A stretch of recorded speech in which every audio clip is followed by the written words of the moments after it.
Welcome everyone to the Agile Meridian webinar for part two of the product journey framework. Uh, we are here with Chris. My name is Jolly. I will let him introduce himself in a second. Jolly Rajan, one of the founding partners of Agile Meridian Data Train, who you have seen in part one of this webinar. Very excited to get going here. In part one, we looked at the who, the why, and the outcomes. And Chris today is going to lead with the options and how can we figure out the various options that will realize our product. Chris, I'll let you take it away. Thanks, Jolly. All right, everybody, welcome to our webinar. And I'm going to go ahead and share my screen real quick. I'm going to display PowerPoint at this point. We're not going to use Menti this time because it was a little bit cumbersome to try and get our deck into that format. So let me just get to it and share it. Okay.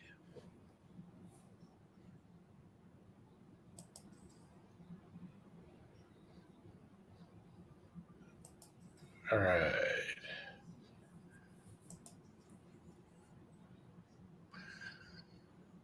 So, Jolly, can you verify you can see my screen?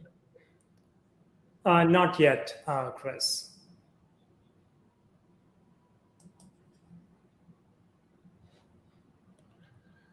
It says StreamYard.com is sharing your screen. All right. There we go. Okay. So welcome everybody to the Product Mindset webinar series. This is the second in three that we've got. And what we're going to be talking about today is we're going to be talking about options. And what do we mean by options? To just refresh everybody. This thing's not moving. I know. Let's see there we go. Okay. So we're going to talk about, in the first webinar, they talked about what is a product mindset, right? What is it that we're trying to do and deliver when we talk about product? And a lot of folks get really bent out of shape when they say, well, I don't have a product. We want you to start thinking about the work that you do as a product, right? How do you build it? How do you improve on it? It doesn't matter, I'll use a lot of references just because of where I come from.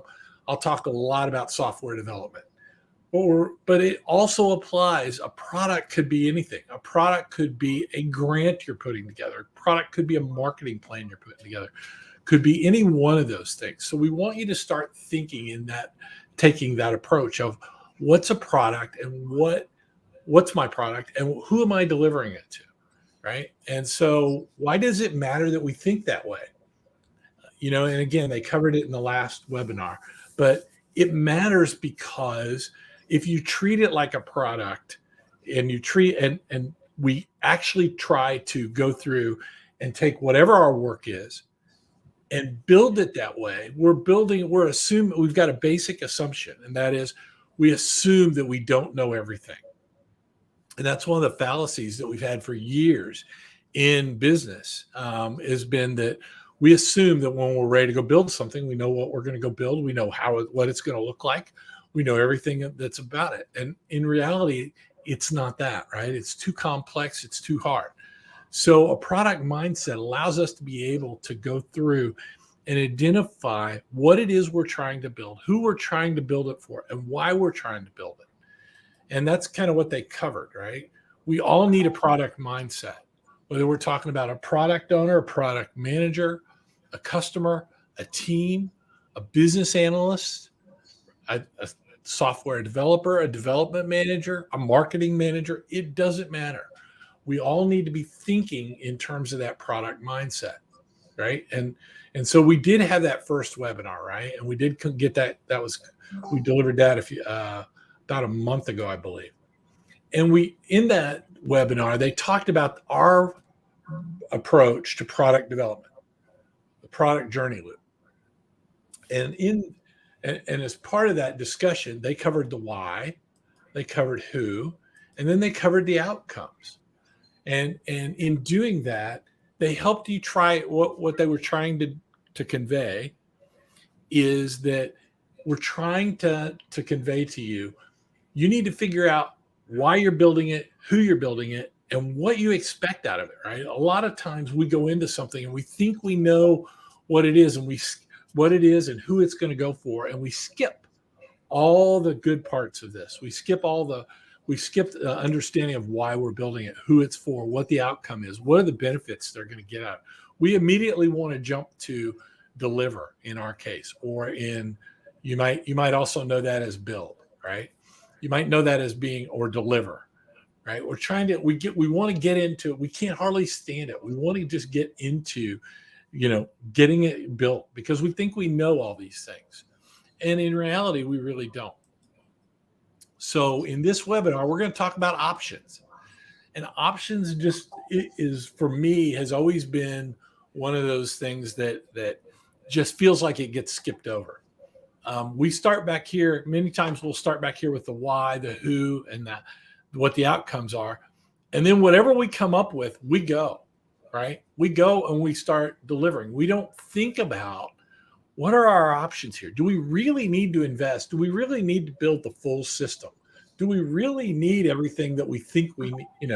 Do we really think we need everything? And I'll give you a good example. If you're building a software system, do you need archiving straight away, right? Maybe, right? If you're going to archive immediately, but what if your retention policy is 2 years? When are you going to archive your first record? 2 years and 1 day from now. So why would you build archiving in up front? You probably wouldn't, right? Are there other options if you can't make that 2-year time frame? What are the other things you can think about? We don't ever think about that. We always assume that we can do everything we say we can do in the time frame we say and at the cost. And so with options, we're going to talk about what can we do, right? What are the decisions we've really got to make? So we're going to talk specifically to help you in this webinar. We're going to talk about 3 tools. We're going to talk about road mapping, impact mapping, and story mapping. And we're going to talk about why those are important for you. As far as the other parts of options and making those decisions, that's what our course is for, is really to dive deeper into that decision-making process, the idea, the details around how you gather that information, what approach you take, all that. That's really in our APO course, right? The product mindset. So, but in this webinar, we're going to talk about these 3 tools: road mapping, impact mapping, and story mapping. If you've got any questions, just throw them in the chat as we go, and then we'll take any questions you've got and try and answer them. So when we go into options, there are a number of different ways you can win, right? There's a number of different decisions that you have to make. Do we need more information? That's a win, right? The first win is, does the idea have merit, but we need to do some more research? That's a win coming into the options phase, right? Why is that? Because that means that, hey, everything we've got is positive, right? Going forward, or most of the things we've got are positive. There's good merit to the idea.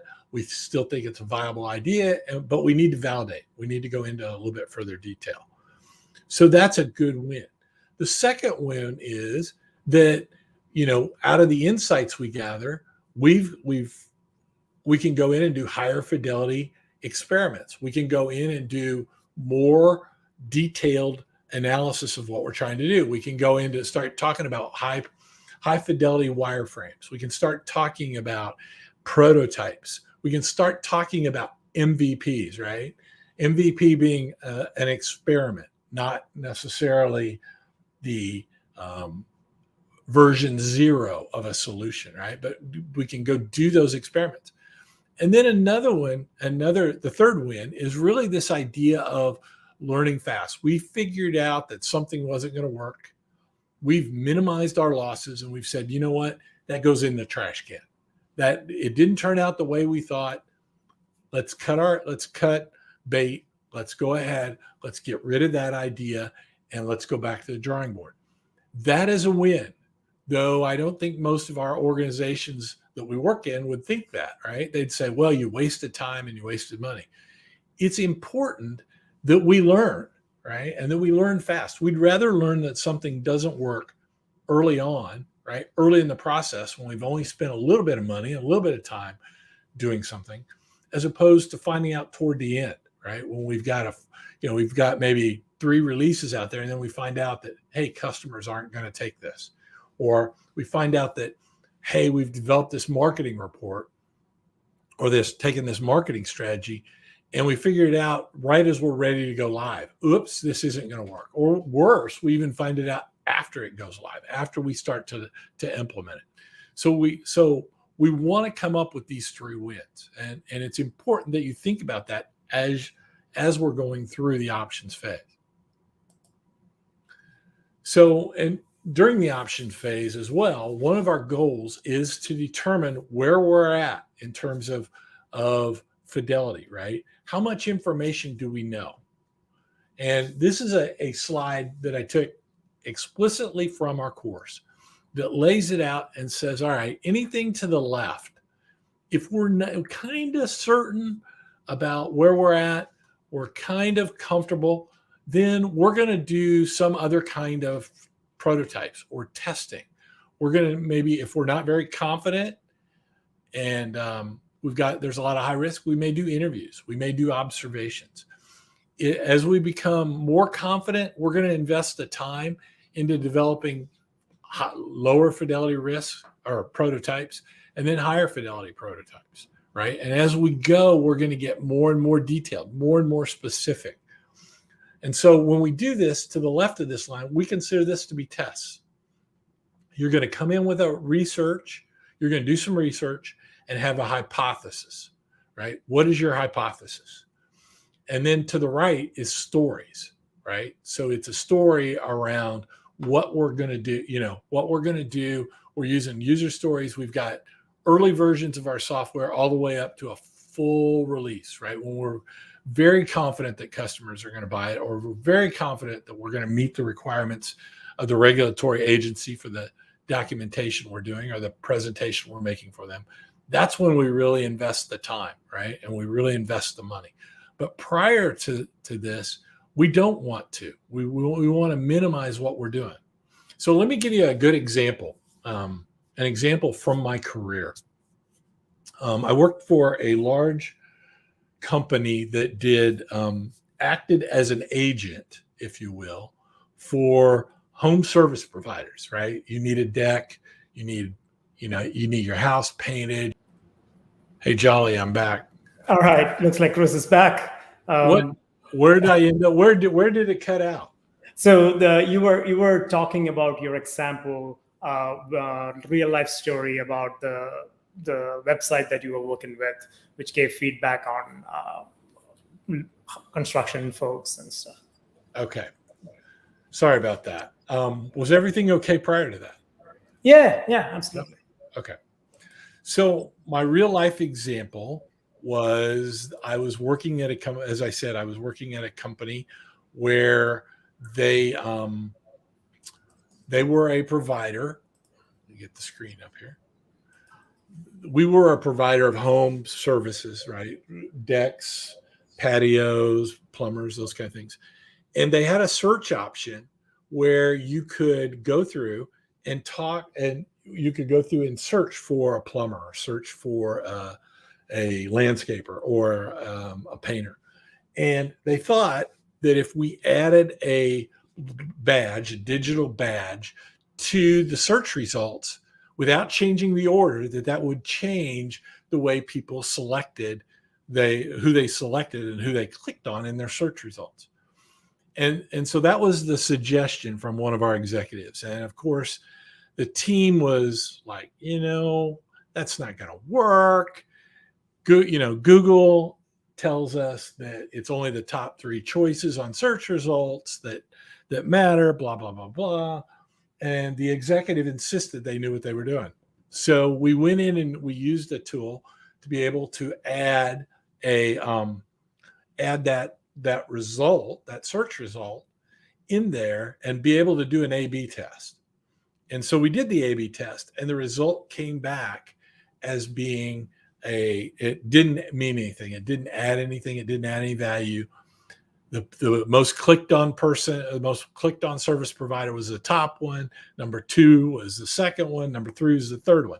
Those little digital badges didn't mean anything.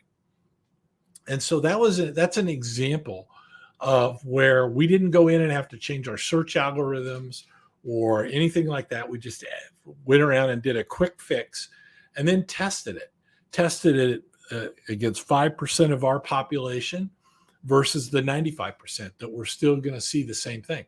And as it turned out, it didn't matter. It didn't change anything. So what would have happened if we would have gone ahead and just added that code and made that change to the solution? Well, it would have added some complexity, right? It would have added another filter or another sort argument that wasn't useful. And so that's by going in and just doing a quick test, we were able to understand that and make that change, not have to go through and make that change.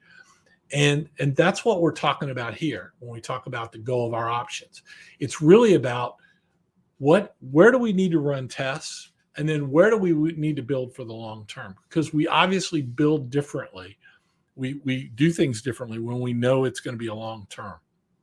We know that we're going to add, all kinds of things. If we're talking about software, we're going to have to add monitoring and security and all these other things. Whereas if we're talking about prototypes and testing and hypotheses, we don't necessarily always have to take all the precautions and measures that we would if this was going to actually go into production. So that's an example that I had on how we might go through and do that. Let's see. All right, so let's see if I can keep doing this. See if it keeps working. So when we talk about options, right, it's how do you take ideas to experiments? And overall, we at Agile Meridian have designed our option flow to be a series of 3 steps: diverge, converge, and define. So those of you that are familiar with design thinking, right? What are we going to do? We're going to go out and we're going to explore all the possibilities that might be out there. We're going to bring everybody back together and we're going to go through and we're going to weigh it out. Feasibility versus value. And we're going to try to take the highest value with the highest amount of feasibility. And that's what we're going to try to do. We're going to turn that into a story map, right? And then we're going to get into defining it, whether we're using a story type concept or we're using a hypothesis. So let's step through each of these. So with Diverge, what we want you to try to do when we're going through that is we recommend using the liberating structures, right? So the liberating structure of a 1, 2, 4, all. Individually, we would ask you, what are your ideas? What do you think? Which of these, based on what you know, what do you believe we should go do? Then we're going to do that for 1 minute. Then we would ask you to pair up with somebody, right? Pair up with somebody, and you two talk about it for 2 minutes, and you come up and talk and discuss.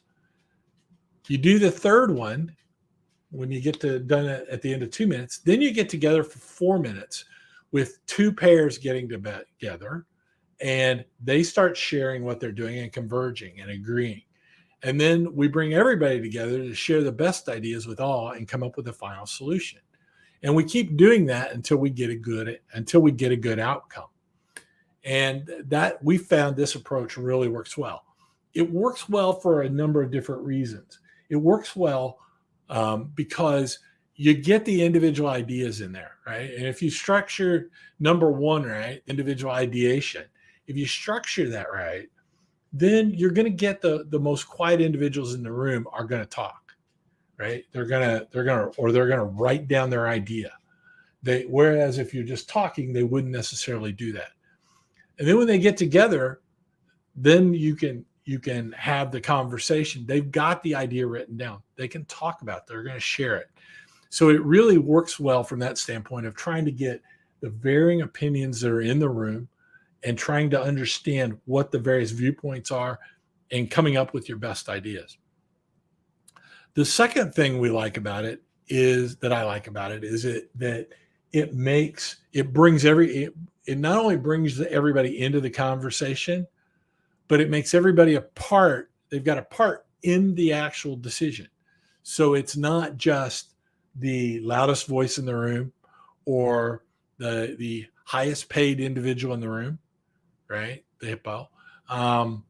It is really everybody's there and everybody's making that decision. So, and has a part in it. They have an opportunity to share their ideas. And so it really works. It really helps because it allows them to be able to make it's our idea. It was our agreement. It was our decision, not just one individual's. So we'll take our best ideas in step 2. We'll take those ideas, and what we'll do is we'll go through and say, all right, let's take those ideas and map them and talk about from a feasibility standpoint. Which should we abandon now, right? They have low value and they're not very feasible. Which ones are later? They're a higher value, but they're not feasible right now. The maybes are the ones that are lower in value, but we can do them now. And then first, these are the ones that we're looking for. So we're looking for this quadrant, the ideas in this quadrant. Which ones have the highest value and have the highest feasibility? And then what you'll do is you'll take those and you'll start mapping those ideas or those features in a roadmap.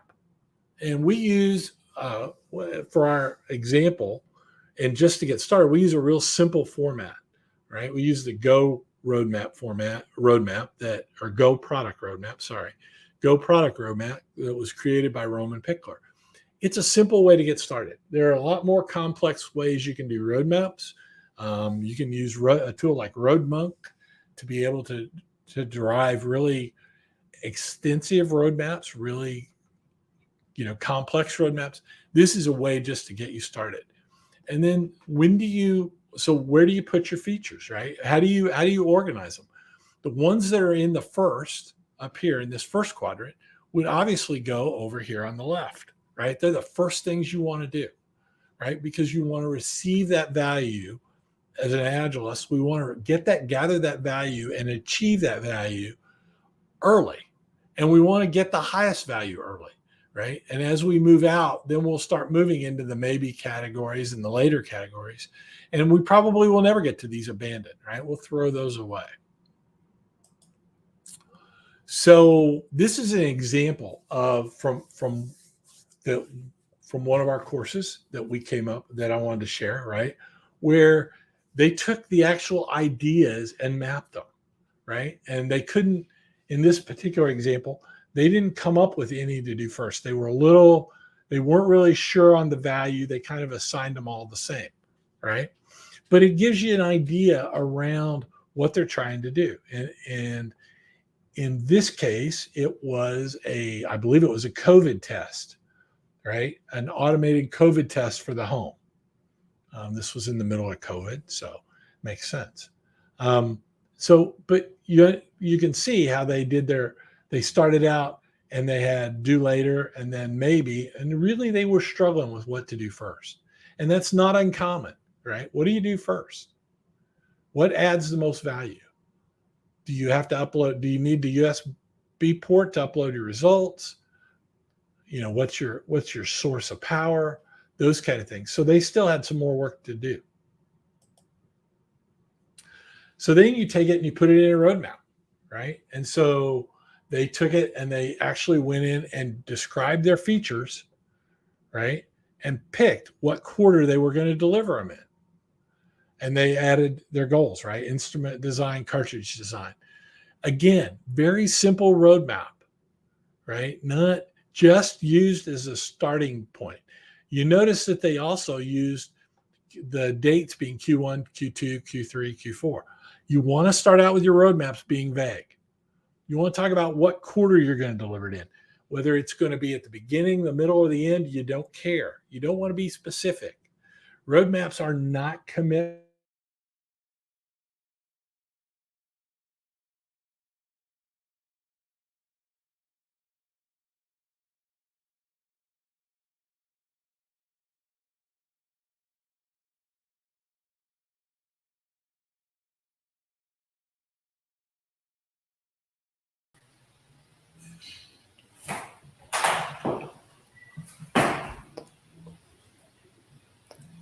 I think Chris is getting back in here.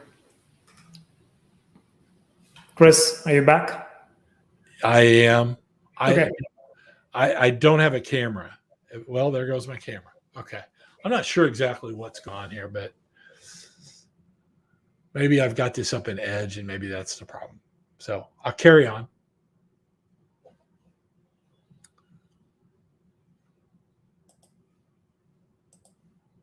Okay. So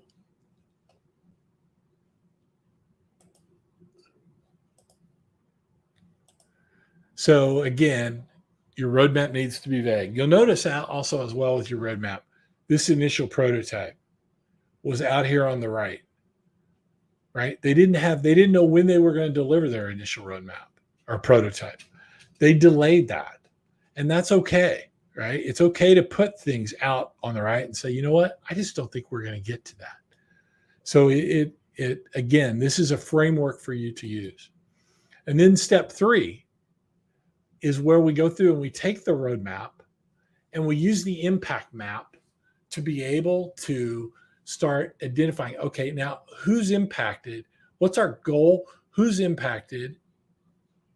Right? What is the impact? And then what are the deliverables or features? So, and then once we get that, then we can start mapping the features into our story map. When are we going to release it? What's our first wave? What's going to be later? Right? So as we go from our roadmap to our impact map to our story map, we're getting more detailed, right? So we start pretty high level here. We start working down. Now we're getting into deliverables and features, maybe a high level stories. When we get over to mapping our ideas into what's going to be that first wave and later, we're actually getting into more detail. We're taking it and breaking it down further. An impact map is what you're trying to do is we're trying to identify what our goal is, who's affected, what the impact's going to be, and then what's the feature that's going to enable that, or how are we going to achieve that impact, and which ultimately is going to ladder up to our goal, right? This is a relatively new concept. A lot of folks don't do this. I'm working in a large pharmaceutical company right now, coaching, and they don't do this. They don't look at it. Their persona is everybody, right? They don't break out their users. They don't look at the impact of what they're trying to do. And so, and this concept is very valuable from the standpoint of that's what you want to do. You want to start looking at what are the features that are going to enable your goal. And so an impact map can be pretty powerful. We've got an example for you of an impact map. Again, this is one where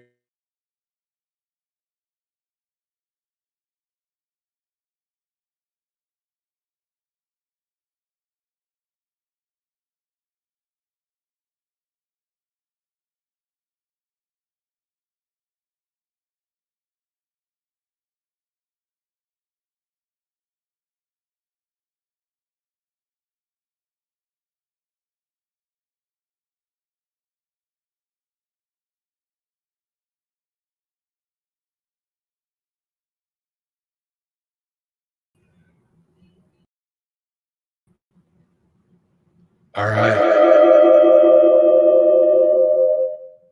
Can you hear me? You are echoing.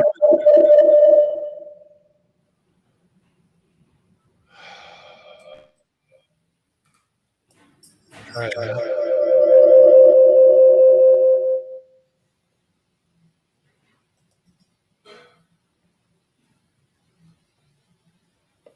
Chris, can you hear me? Yeah.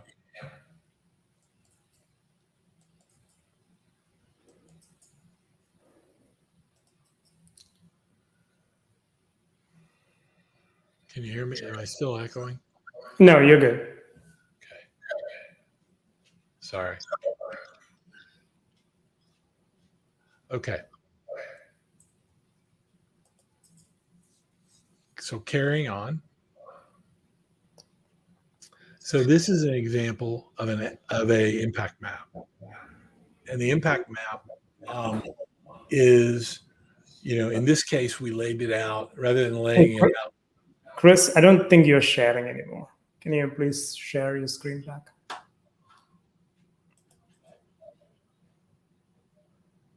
can't believe I'm having all this trouble.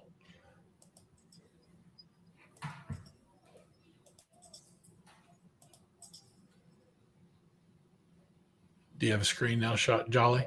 Yeah, you're coming out there. Yep. Okay.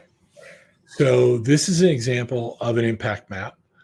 This one was done in a horizontal way, right? The previous one, it was depicted as vertical. We did this one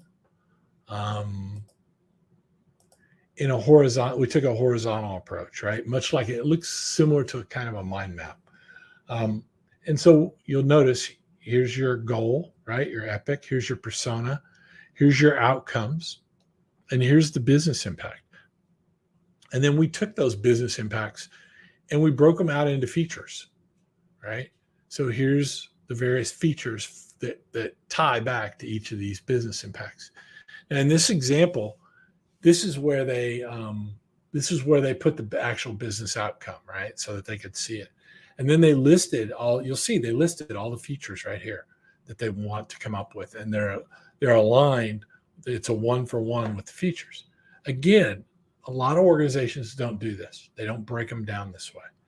This gives you a visual representation of how you're going to achieve the goal take that goal all the way down to the feature level. And then you're going to take the story map, you're going to take the output of this impact map and turn that into a story map. And the idea is, again, we're going to a finer level of detail.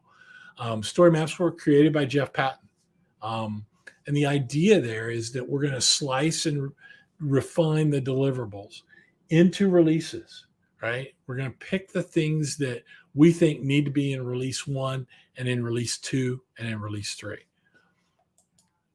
So this is a template of a typical way that a story map would work, right? Where you've got your first wave identified, later maybe abandoned. What you do is you go through, and while this template has these waves defined, typically you don't define these at first. You just get everything on the board, right? You get all the features, all the stories, you get everything on here. And then you start looking at, okay, now what makes sense to go together? What makes sense to go in a second wave? What makes sense to go in a third wave? What things do we really not need to do, right? It takes a lot of courage to say, hey, we've came up with this idea, but we really don't need to do that.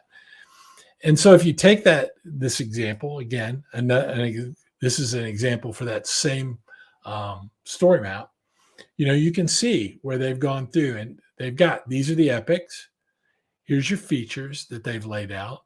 And then they've labeled out their stories. Now, they didn't go through yet and identify which thing is going to go on, which story is going to go in what release.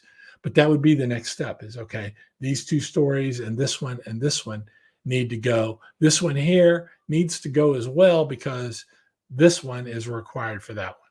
So you could see where you can visually see it laid out in a way where you can go in and figure out what your options are, right? Your option doesn't always have to be we're building everything. Your options can be we're only building a part of it up front. We don't need all the other stuff. And again, our goal is to try to get to a win-win-win, right? We want to view all our decisions as a win. Again, if we need more We need more information. That's a win. If we have confidence and we're ready to move forward, with more identifying more fidelity, right? Taking it to a lower level of detail, then that's a win as well. And it's also a win.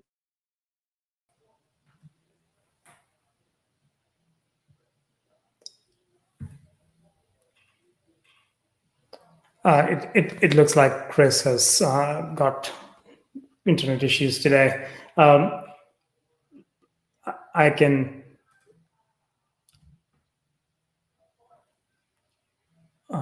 Let me just confirm that Chris can get back in.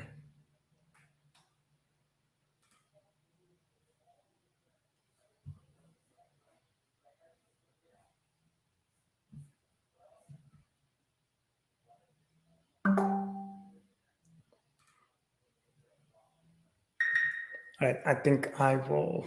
Oh, Chris, you're back.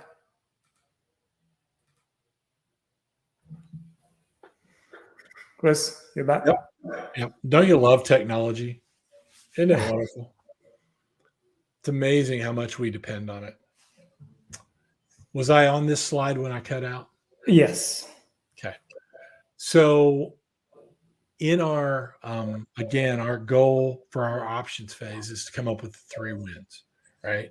We either like the idea, we're going to take it forward, we need to do more research, or we like the idea and we need to get more detail on it. Or the third win is we just decide, you know what, we're going to minimize our loss. We're going to cut our losses. We've gained some knowledge. Maybe we've learned a way not to do something. So we're going to capitalize on that and go forward, go back to the drawing board.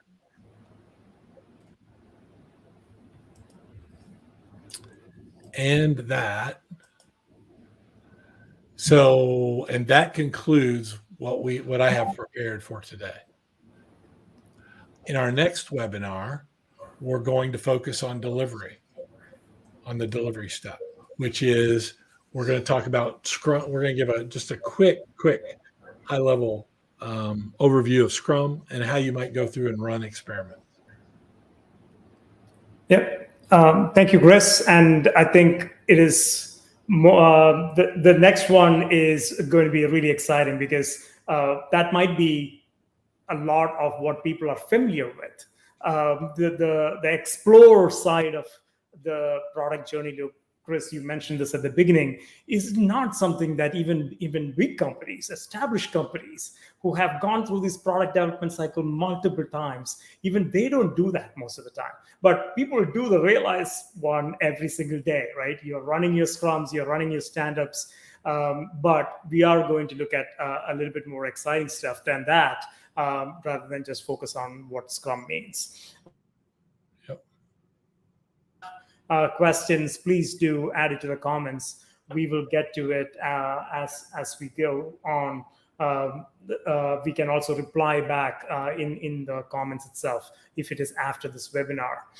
Thank you so much, Chris, and thank you for all the folks joining.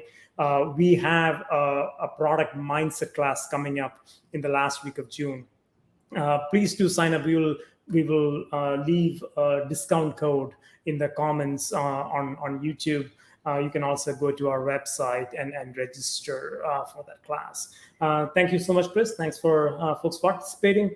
We will send out the invite to the next part of the webinar series on the mindset as we schedule it as soon as possible. Any last thoughts, Chris, before we sign out? Nope. I apologize for the bad connection. Oh, it happens to the best. Thank you so much. We will see you next time. Thank you all.